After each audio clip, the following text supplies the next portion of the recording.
ನಮಸ್ಕಾರ ಎಲ್ಲರಿಗೂ. ಬನ್ನಿ ಇವತ್ತು ಸೂಪರ್ ಆಗಿರುವಂತ ರುಚಿಕರವಾದಂತ ಹೋಟೆಲ್ ಶೈಲಿಯಲ್ಲಿ ನಾವು ಇವತ್ತು ಪನ್ನೀರ್ ಮಸಾಲ ಹೇಗ್ ಮಾಡೋದು ಅಂತ ನೋಡೋಣ. ಅದ್ರಲ್ಲೂ ನಾವು ಇವತ್ತು ಮನೇಲೆ ಪನ್ನೀರ್ ಮಾಡಿ ಅದರಿಂದನೇ ಪನ್ನೀರ್ ಮಸಾಲ ಹೇಗ್ ಮಾಡೋದು ಅನ್ನೋದನ್ನ ತೋರಿಸ್ತಾ ಇದ್ದೀನಿ. ಪನ್ನೀರನ್ನು ಮತ್ತು ಪನ್ನೀರ್ ಮಸಾಲ ಎರಡನ್ನೂ ನಾನು ಒಂದೇ ಸಲಿ ಒಂದೇ ವಿಡಿಯೋದಲ್ಲಿ ತೋರಿಸ್ತಾ ಇದ್ದೀನಿ. ಬನ್ನಿ ತುಂಬಾ ರುಚಿಕರವಾದಂತ ಟೇಸ್ಟಿ ಆದಂತ ಪನ್ನೀರ್ ಮಸಾಲ ಹೇಗ್ ಮಾಡೋದು ಅಂತ ನೋಡೋಣ. ಅಷ್ಟೇ ಅಲ್ಲ, ಮಕ್ಳಿಗಂತೂ ತುಂಬಾನೇ ಇಷ್ಟಪಟ್ಟು ಸಹ ತಿಂತಾರೆ. ಅದರಲ್ಲೂ ಮನೇಲೆ ಮಾಡ್ಕೊಟ್ರಂತೂ ಇನ್ನೂ ರುಚಿ ಅಲ್ವಾ. ಬನ್ನಿ ಇವತ್ತು ಮನೇಲೆ ಸಿಂಪಲ್ ಆದ ಟೇಸ್ಟಿ ಆದಂತ ಪನ್ನೀರ್ ಮಸಾಲ ಹೇಗ್ ಮಾಡೋದು ಅಂತ ನೋಡೋಣ. ಅದರಲ್ಲೂ ಮೊದಲು ನಾವು ಇವತ್ತು ಪನ್ನೀರನ್ನ ಮನೇಲಿ ಹೇಗ್ ಮಾಡೋದು ಅನ್ನೋದನ್ನ ತೋರಿಸ್ತಾ ಇದ್ದೀನಿ. ಆಮೇಲೆ ಪನ್ನೀರ್ ಮಸಾಲವನ್ನ ಮಾಡೋಣ. ತುಂಬಾ ರುಚಿಕರವಾದಂತ ಟೇಸ್ಟಿ ಆದಂತ ಪನ್ನೀರ್ ಮಸಾಲ. ಫಸ್ಟ್ ನಾವು ಒಂದು 2 ಲೀಟರ್ ಅಷ್ಟು ಹಾಲನ್ನ ತಗೊಂಡಿದ್ದೀನಿ. ನೋಡಿ, 2 ಲೀಟರ್ ಹಾಲು ಬೇಕು. 1 ಲೀಟರ್ ಆದ್ರೆ ಒಂದು 10 ಪೀಸು ಆಗೋದಿಲ್ಲ, ಹಾಗಾಗಿ 2 ಲೀಟರ್ ಹಾಲು ತಗೊಂಡಿದ್ದೀನಿ. ಮನೆಯ ಹಾಲಿಂದಲೇ ನಾನು ಪನ್ನೀರನ್ನ ಮಾಡ್ತಾ ಇರೋದು, ಇದು ಡೈರಿ ಹಾಲಲ್ಲ. ಹಾಗಾಗಿ ನೋಡಿ, ನಾನು ಹಾಲನ್ನ ಒಂದು ದೊಡ್ಡ ಪಾತ್ರೆಗೆ ಹಾಕೊತಾ ಇದ್ದೀನಿ. 2 ಲೀಟರ್ ಹಿಡಿಯುವಂತ ಪಾತ್ರೆಯಲ್ಲೇ ನಾನು ಹಾಕೊಳ್ತಾ ಇದ್ದೀನಿ. ಈ ಹಾಲನ್ನ ಫಸ್ಟ್ ನಾವು ಕಾಯೋದಕ್ಕೆ ಬಿಡಬೇಕು. ಹಾಲು ಚೆನ್ನಾಗಿ ಕಾಯಬೇಕು. ನೋಡಿ, ಈಗ ಹಾಲನ್ನ ನಾವು ಕಾಯೋದಕ್ಕೆ ಬಿಡ್ತಾ ಇದ್ದೀವಿ. ಹಾಲು ಸ್ವಲ್ಪ ಕಾಯಬೇಕು, ಚೆನ್ನಾಗಿ ಹಾಲು ಕಾಯಬೇಕು.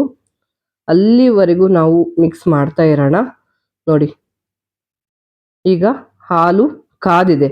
ಅದಕ್ಕೆ ನಾವು 2 ಲೀಟರ್ ಹಾಲು ತಗೊಂಡಿರೋದ್ರಿಂದ ಒಂದು 4 ನಿಂಬೆ ಹಣ್ಣಿನ ರಸ ತೆಗೆದುಕೊಂಡಿದ್ದೀನಿ. ಈಗ ನಿಂಬೆ ಹಣ್ಣಿನ ರಸವನ್ನು ಸಹ ನಾವು ಸೇರಿಸ್ತಾ ಇದ್ದೀನಿ. ನೋಡಿ, ಹಾಲು ಚೆನ್ನಾಗಿ ಕಾದ ಮೇಲೆ ಹಾಕ್ರಿ. ಹಸಿ ಹಸಿ ಇದ್ದಾಗಲೇ ಹಾಕ್ಬೇಡಿ, ಇಲ್ಲ ಅಂದ್ರೆ ಹಾಲು ಅಷ್ಟು ಒಡೆಯೋದಿಲ್ಲ, ಗಟ್ಟಿಯಾಗಿ ಸಹ ಒಡೆಯೋದಿಲ್ಲ. ನೋಡಿ, ಹಾಲು ಈಗ ಇನ್ನೂ ಒಂದ್ ಸ್ವಲ್ಪ ನಿಂಬೆ ಹಣ್ಣಿನ ರಸವನ್ನ ಹಾಕ್ತಾ ಇದ್ದೀನಿ ನಾನು. 2 ಲೀಟರ್ಗೆ ಒಂದು 4 ರಿಂದ 5 ಆದ್ರೂ ನಿಂಬೆ ಹಣ್ಣಿನ ರಸವ ಬೇಕೇ ಬೇಕು. ಇವಾಗ ಯಾವ ರೀತಿಯಲ್ಲಿ ಒಡೆದಿದೆ ಅಂತ ನೋಡಿ. ಇಷ್ಟೇ ಅಲ್ಲ, ಇನ್ನೂ ಗಟ್ಟಿಯಾಗಿ ಒಡಿಬೇಕು. ಇದನ್ನ ನಾವು ಇನ್ನು ಮಿಕ್ಸ್ ಮಾಡ್ತಾನೆ ಇರ್ಬೇಕು. ಮಿಕ್ಸ್ ಮಾಡಿದಷ್ಟು ಗಟ್ಟಿಯಾಗಿ ಬರುತ್ತೆ. ನೋಡಿ, ಇವಾಗ ಪನ್ನೀರ್ ಮಾಡೋದಕ್ಕೆ ಹಾಲು ಒಡೆದಾಗಿದೆ. ಇದನ್ನ ನಾವು ಒಂದು ಪಾತ್ರೆಗೆ ಸೋಸ್ಕೋಬೇಕು. ಒಂದು ಕಾಟನ್ ಬಟ್ಟೆ ಇಟ್ಕೊಂಡು ಅದರಲ್ಲಿ ನಾವು ಸೋಸ್ಕೊಳ್ಳೋಣ. ನೋಡಿ, ಇವಾಗ ಪನ್ನೀರು ಮಾಡೋದಕ್ಕೆ ನಾವು ಹೋಮ್ ಮೇಡ್ ಪನ್ನೀರ್ ಅಂದ್ರೆ ಇನ್ನೂ ರುಚಿ ಅಲ್ವಾ. ಮನೇಲೇ ಮಾಡ್ಕೊಂಡು ತಿಂದ್ರಂತೂ ಇನ್ನೂ ರುಚಿಯಾಗಿರುತ್ತೆ. ನಾವು ಇನ್ನೊಂದು ಪಾತ್ರೆಗೆ ಒಂದು ಬಿಳಿ ಬಟ್ಟೆಯನ್ನ ಕಟ್ಟಿ ಅದರಲ್ಲಿ ನಾವು ಸೋಸ್ತಾ ಇದ್ದೀವಿ. ಅದರಲ್ಲಿರುವ ಹಾಲಿನ ಅಂಶ ಎಲ್ಲ ಹೋಗಿದೆ. ಈಗ ನೀರಿನ ಅಂಶ ಮಾತ್ರ ನಾವು ತೆಗಿತಾ ಇದ್ದೀವಿ. ನೋಡಿ, ತುಂಬಾನೇ ಬಿಸಿ ಇದೆ. ನಿಧಾನಕ್ಕೆ ನಾವು ಸೋಸ್ಕೋಬೇಕು. ಪೂರ್ತಿಯಾಗಿ ಇದನ್ನ ನಾವು ಸೋಸ್ಕೊಳ್ಳೋಣ. ಪನ್ನೀರನ್ನ ಮಾತ್ರ ನಾವು ತಕೊಳ್ಳೋಣ. ಎಲ್ಲದೂ ಸಹ ನಾವು ಅದೇ ರೀತಿಯಲ್ಲಿ ಸೋಸ್ಕೋಬೇಕು. ಸ್ವಲ್ಪನೇ ಹಾಕೊಂಡು ಸೋಸೋಣ. ನೋಡಿ, ಇವಾಗ ಎಲ್ಲದೂ ಸಹ ನಾವು ಸೋಸಿ ರೆಡಿ ಮಾಡಿ ಇಟ್ಕೊಂಡಾಗಿದೆ. ಈಗ ಇದನ್ನ ನಾವು ಪೂರ್ತಿಯಾಗಿ ಸೋಸ್ಕೊಳ್ಳೋಣ. ನೀರಿನ ಅಂಶ ಪೂರ್ತಿಯಾಗಿ ತೆಗಿಬೇಕು. ನೋಡಿ, ತುಂಬಾ ಬಿಸಿ ಇದ್ರೆ ಬೇಕಾದ್ರೆ ನೀವು ತಣ್ಣೀರನ್ನು ಸಹ ಹಾಕೋಬಹುದು. ಈಗ ಇದನ್ನ ನಾವು ಒಂದು ತಟ್ಟೆಯ ಒಳಗೆ ಇಡೋಣ. ಇದನ್ನ ನಮಗೆ ಯಾವ ಶೇಪಲ್ಲಿ ಬೇಕಾದ್ರೂ ಮಾಡ್ಕೋಬಹುದು. ನೋಡಿ, ಪೂರ್ತಿ ನೀರಿನ ಅಂಶ ತೆಗ್ದಾಗಿದೆ, ಗಟ್ಟಿಯಾಗಿದೆ. ಇದನ್ನ ಒಂದು ಸ್ವಲ್ಪ ಮಿಕ್ಸ್ ಮಾಡ್ಕೊಳ್ಳೋಣ. ಆಮೇಲೆ ನಮಗೆ ಯಾವ ಶೇಪಲ್ಲಿ ಬೇಕೋ ಆ ಶೇಪಲ್ಲಿ ನಾವು ಇದನ್ನ ಇಡೋಣ. ಅಷ್ಟೇ ಅಲ್ಲ, ಇದನ್ನ ನಾವು ಒಂದು ಭಾರವಾದ ಇದರ ಮೇಲಿಟ್ರೆ ಇನ್ನೂ ಶೇಪ್ ಚೆನ್ನಾಗಿ ಬರುತ್ತೆ. ನೋಡಿ, ಅದೇ ಕಾಟನ್ ಬಟ್ಟೆನ ನಾವು ಫುಲ್ ಈ ಥರ ಫೋಲ್ಡ್ ಮಾಡಿ ಇಡ್ತಾ ಇದ್ದೀವಿ. ಅದರ ಮೇಲೆ ಭಾರವಾದ ಒಂದು ವಸ್ತುವನ್ನ ಇಡಬೇಕು. ಈಗ ಪನ್ನೀರು ಸಹ ರೆಡಿಯಾಗಿದೆ. ಇದನ್ನ ಒಂದು 4 ರಿಂದ 5 ಗಂಟೆ ಬಿಟ್ರೆ ನಿಮಗೆ ರುಚಿಕರವಾದಂಥ ಪನ್ನೀರು ಸಹ ಸಿಗುತ್ತೆ. ಅದರಲ್ಲೂ ಮನೇಲೇ ಮಾಡ್ಕೊಂಡು ತಿಂದ್ರಂತೂ ಇನ್ನೂ ರುಚಿ ಅಲ್ವಾ. ಬನ್ನಿ, ಈಗ ನಮಗೆ ಯಾವ ಶೇಪಲ್ಲಿ ಬೇಕೋ ಆ ಶೇಪಲ್ಲಿ ನಾವು ಕಟ್ ಮಾಡೋಣ. ಈಗ ಪನ್ನೀರು, ಹೋಮ್ ಮೇಡ್ ಪನ್ನೀರು ಸಹ ರೆಡಿ ಆಯಿತು. ಈಗ ಪನ್ನೀರ್ ಮಸಾಲ ಮಾಡೋಣ. ತುಂಬ ರುಚಿಕರವಾದಂಥ ಟೇಸ್ಟಿ ಆದಂಥ ಒಂದು ಪನ್ನೀರ್ ಮಸಾಲಾನು ಸಹ ಈಗ ನಾವು ಮನೇಲೇ ಮಾಡೋಣ. ಮನೇಲೆ ಮಾಡಿರುವಂಥ ಪನ್ನೀರು ಸಹ ಇವಾಗ ರೆಡಿ ಆಗಿದೆ. ನೋಡಿ ಎಷ್ಟು ಸ್ಮೂತ್ ಆಗಿದೆ ಅಂತ ಪನ್ನೀರು ಸಹ. ಬನ್ನಿ ಇವಾಗ ಪನ್ನೀರು ಸಹ ರೆಡಿ ಆಯ್ತು. ಈಗ ಪನ್ನೀರ್ ಮಸಾಲ ಒಂದು ಬಾಣಲಿಯನ್ನ ತಗೊಳ್ಳೋಣ. ಫಸ್ಟು ನಾವು ಬಾಣಲಿಯನ್ನ ತಗೊಂಡು ಬಾಣಲಿ ಕಾದ ಮೇಲೆ ಅದಕ್ಕೆ ನಾವು 2 ಸ್ಪೂನು ತುಪ್ಪವನ್ನ ಹಾಕೊಳ್ತಾ ಇದ್ದೀನಿ. ಫಸ್ಟು ನಾವು ಪನ್ನೀರ್ ರೆಡಿ ಆಯ್ತಲ್ವಾ, ಪನ್ನೀರನ್ನ ಹಾಗೆ ಮಾಡಿದ್ರೆ ಚೆನ್ನಾಗಿರೋದಿಲ್ಲ, ಆದ್ರಿಂದ ನಾನು ತುಪ್ಪದಲ್ಲಿ ಪನ್ನೀರನ್ನ ಹುರ್ಕೊಳ್ತಾ ಇದ್ದೀನಿ. ನೋಡಿ ಎಲ್ಲ ಪನ್ನೀರನ್ನು ಎಲ್ಲ ಪೀಸ್ಗಳನ್ನು ನಾವು ಹಾಕಿ ಫಸ್ಟು ನಾನು ತುಪ್ಪದಲ್ಲಿ ಇದನ್ನ ಹುರಿದು ಆಮೇಲೆ ನಾವು ಪನ್ನೀರನ್ನ ಮಾಡ್ತಾ ಇದ್ದೀವಿ. ನೋಡಿ ಒಂದು ಸ್ವಲ್ಪ ಬ್ರೌನ್ ಕಲರ್ ಬರೋವರೆಗೂ ಇದನ್ನ ನಾವು ಹುರ್ಕೊಳ್ಳೋಣ. ಜಾಸ್ತಿ ಬೇಡ, ಸ್ವಲ್ಪ ಬ್ರೌನ್ ಕಲರ್ ಬರೋವರೆಗೂ ಇದನ್ನ ಹುರ್ಕೊಂಡ್ರೆ ಸಾಕು. ಇವಾಗ ಪನ್ನೀರು ಸಹ ನಾವು ಹುರಿದು ರೆಡಿ ಮಾಡಿ ಇಟ್ಕೊಂಡಾಗಿದೆ. ನೆಕ್ಸ್ಟ್ ಅದೇ ಬಾಣಲಿಗೆ ನಾವು ಮಸಾಲೆಯನ್ನ ರುಬ್ಕೊಳ್ಳೋಣ. ಅದೇ ಬಾಣಲಿಯನ್ನ ನಾವು ಇಟ್ಟಿದ್ದೀವಿ.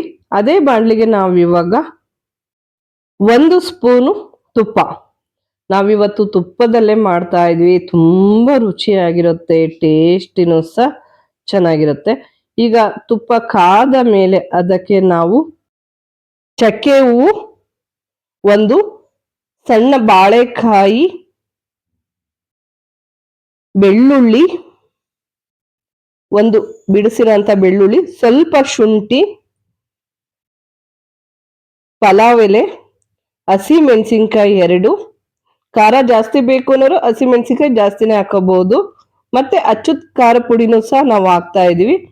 ಒಂದ್ ಸ್ವಲ್ಪ ಘಮ ಘಮ ಹೋಗೋವರೆಗೂ ಇದನ್ನ ಹುರ್ಕೊಳ್ಳೋಣ. 1 ಸ್ಪೂನ್ ಜೀರಿಗೆ,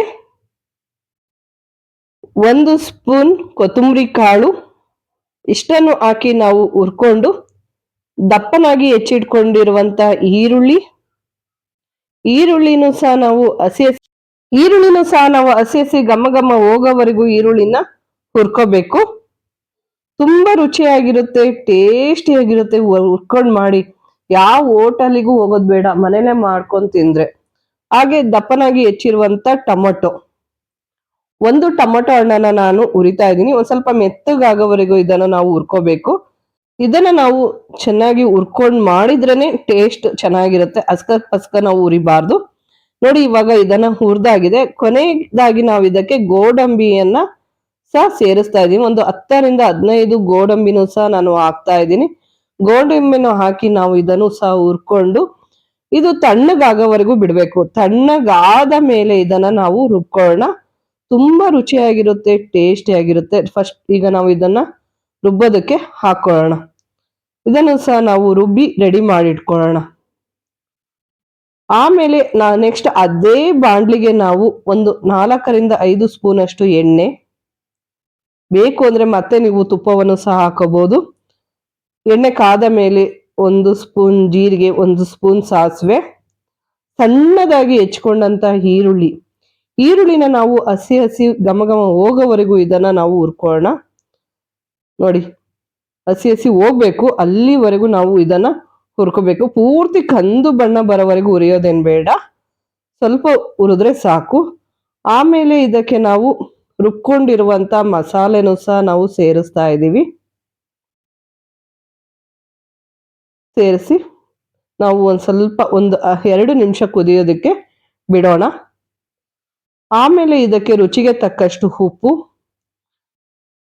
ಅಚ್ಚ ಖಾರದ ಪುಡಿ, ಹಸಿಮೆಣಸಿಕಾಯಿನೂ ಹಾಕಿರೋದ್ರಿಂದ ನೋಡಿ ಖಾರದ ಪುಡಿಯನ್ನ ಹಾಕೋಬೇಕು. ಖಾರ ಜಾಸ್ತಿ ಬೇಕು ಅನ್ನೋರು ಖಾರದ ಪುಡಿನ ಜಾಸ್ತಿನೇ ಹಾಕ್ಬೋದು. ಗರಂ ಮಸಾಲ 1 ಸ್ಪೂನ್, ಇಷ್ಟನ್ನು ಹಾಕಿ ಈಗ ನಾವು ಮಿಕ್ಸ್ ಮಾಡ್ಕೊಳ್ಳೋಣ. ನೋಡಿ ಇದನ್ನ ಪೂರ್ತಿಯಾಗಿ ನಾವು ಮಿಕ್ಸ್ ಮಾಡ್ಕೋಬೇಕು. ನೋಡಿ ಈಗ ಖಾರ, ಉಪ್ಪು, ಗರಂ ಮಸಾಲ ಎಲ್ಲ ಹಾಕಿದೀವಲ್ಲ, 2 ನಿಮಿಷ ಹಾಗೆ ಸಣ್ಣ ಉರಿಯಲ್ಲೇ ಬೇಯೋದಕ್ಕೆ ಬಿಡೋಣ.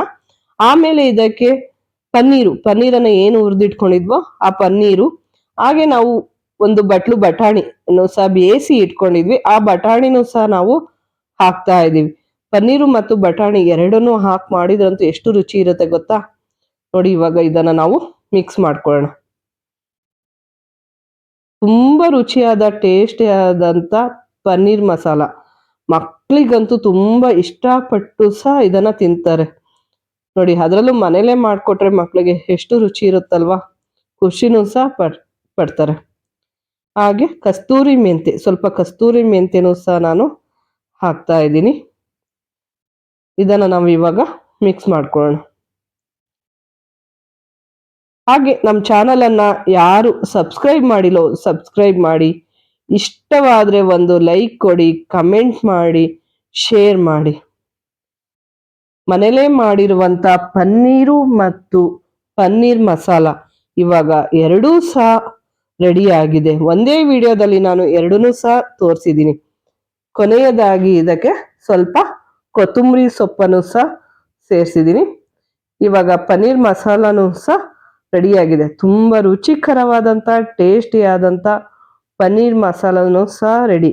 ಇದನ್ನ ಪೂರಿ ಜೊತೆಗೂ ಸಹ ತಿನ್ಬೋದು, ಚಪಾತಿ, ಹಾಗೆ ತಿಂದ್ರಂತೂ ಇನ್ನೂ ರುಚಿಯಾಗಿರುತ್ತೆ. ಹಾಗೆ ತಿನ್ನೋದ್ಕಿಂತ ಚಪಾತಿ ಜೊತೆಗೆ ಪೂರಿ ಜೊತೆ ತಿಂದ್ವಿ ಅಂತ ಎಷ್ಟು ರುಚಿಯಾಗಿರುತ್ತಲ್ವಾ.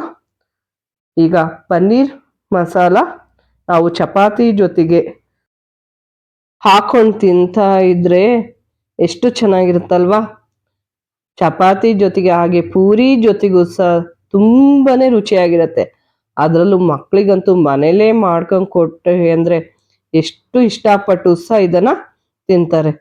ಬನ್ನಿ ಇವಾಗ ಪನ್ನೀರ್ ಮಸಾಲ ಮತ್ತು ಚಪಾತಿ, ಮನೇಲೇ ಮಾಡಿರುವಂತ ಪನ್ನೀರಿಂದ ನಾವು ಇವತ್ತು ಪನ್ನೀರ್ ಮಸಾಲನು ರೆಡಿ ಆಗಿದೆ. ತುಂಬಾ ರುಚಿಕರವಾದಂತ ಟೇಸ್ಟಿ ಆದಂತ ಪನ್ನೀರ್ ಮಸಾಲ ರೆಡಿ.